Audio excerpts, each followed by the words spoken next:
放开！一起出手，把石门打开！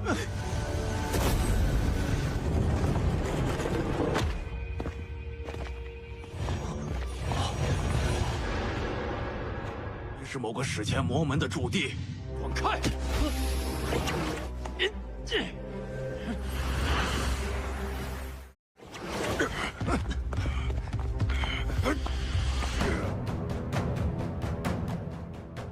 Kembali lagi, seperti biasa Mimin selalu mendoakan kalian semoga selalu dalam keadaan sehat dan dalam kondisi terbaik.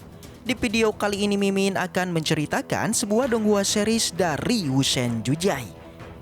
Dan bagi kalian yang mungkin baru gabung ya, Mimin saranin untuk nonton bagian sebelumnya dulu. Linknya ada di deskripsi. Tak berlama-lama, langsung aja kita masuk ke isi ceritanya.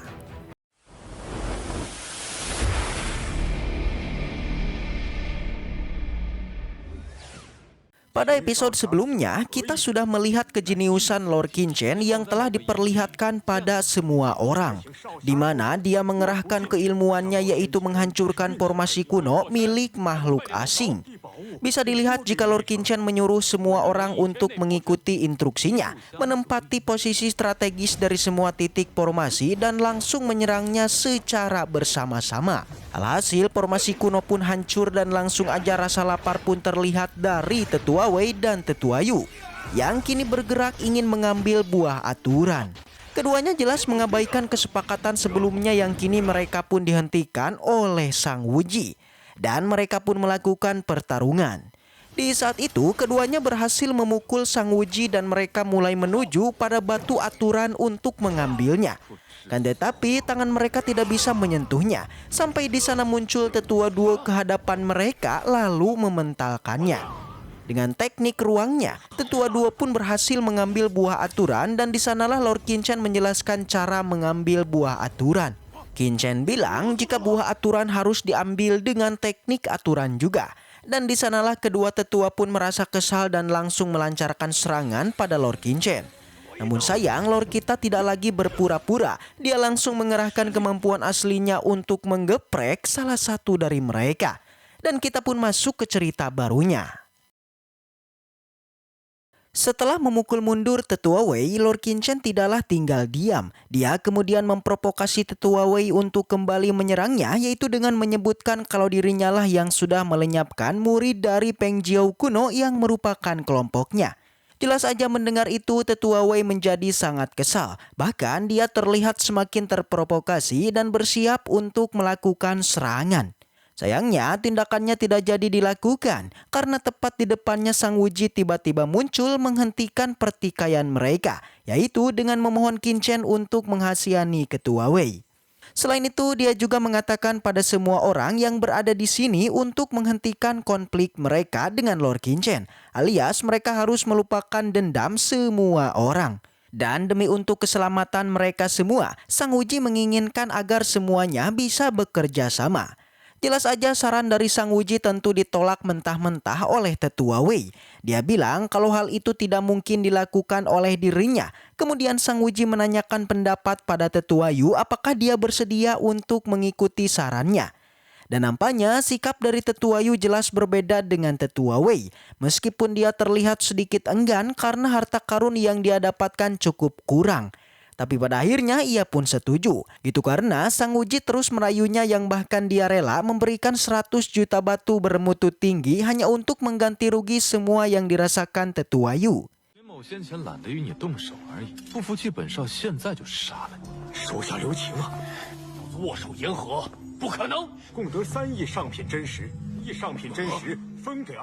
Mendengar itu Tetua Yu pun menjadi kaget yang bahkan di sampingnya Tetua Wei bahkan Lord Qingchen dan 3 wanita juga menjadi kaget dengan tindakan Sang Wuji yang sudah seperti ini.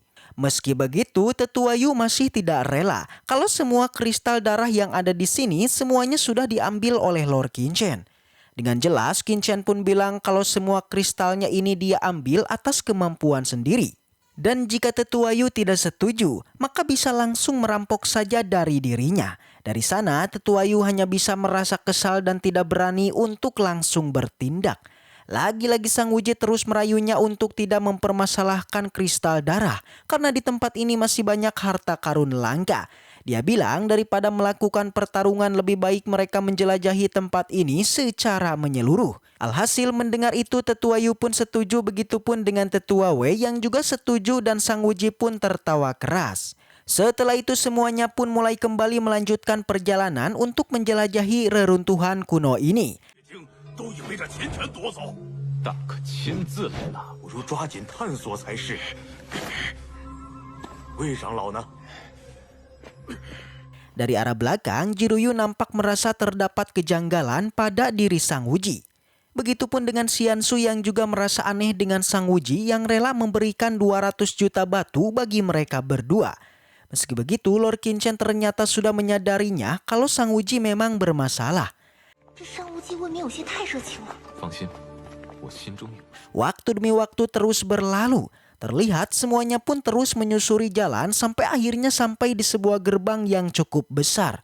Melihat ini, Tetua Wei menjadi senang karena akhirnya mereka menemukan lagi sebuah ruangan yang pasti aja terdapat harta karun langka di dalamnya.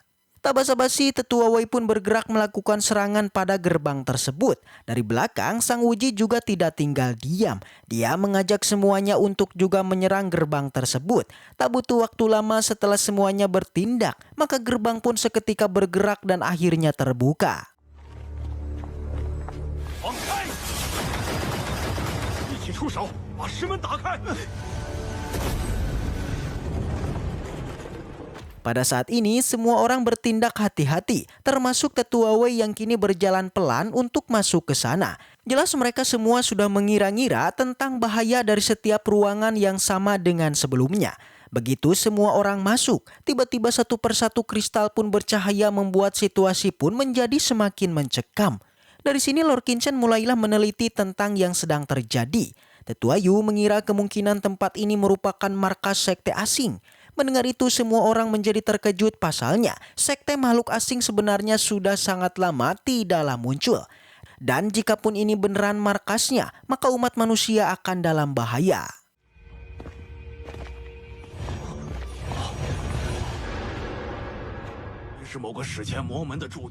Di saat keterkejutan dan ketakutan masih menyelimuti mereka, tiba-tiba salah satu murid berteriak sembari menunjuk ke arah depan kalau tepat di atas mereka terdapat ada ruang batu rahasia. Tak basa-basi setelah melihatnya, sosok yang pertama bereaksi adalah Tetua Wei yang kini melompat maju memasuki ruang batu tersebut. Setelah masuk, Tetua Wei pun menjadi terkejut dengan harta yang ada di dalamnya yang adalah kristal darah yang cukup besar.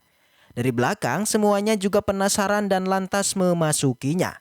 Sembari tertawa ringan, Tetua Wei pun mendekatinya dan berniat untuk mengambilnya. Dia bilang kalau harta ini adalah miliknya, tapi ketika ingin membawanya tiba-tiba ia pun kewalahan dan tidak bisa untuk digerakkan. Alhasil karena seperti ini ia pun lalu berpikir jika kristal darah ini tidak bisa diambil dan hanya bisa diserap aja.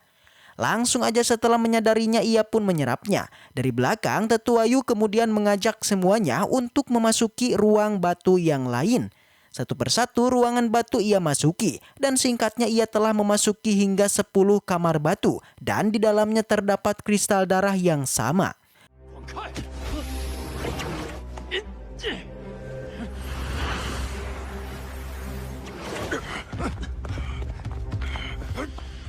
Dari belakang, Sang Wuji kemudian berpendapat kepada semua orang untuk memasuki setiap kamar batu dan lalu menyerap kristalnya.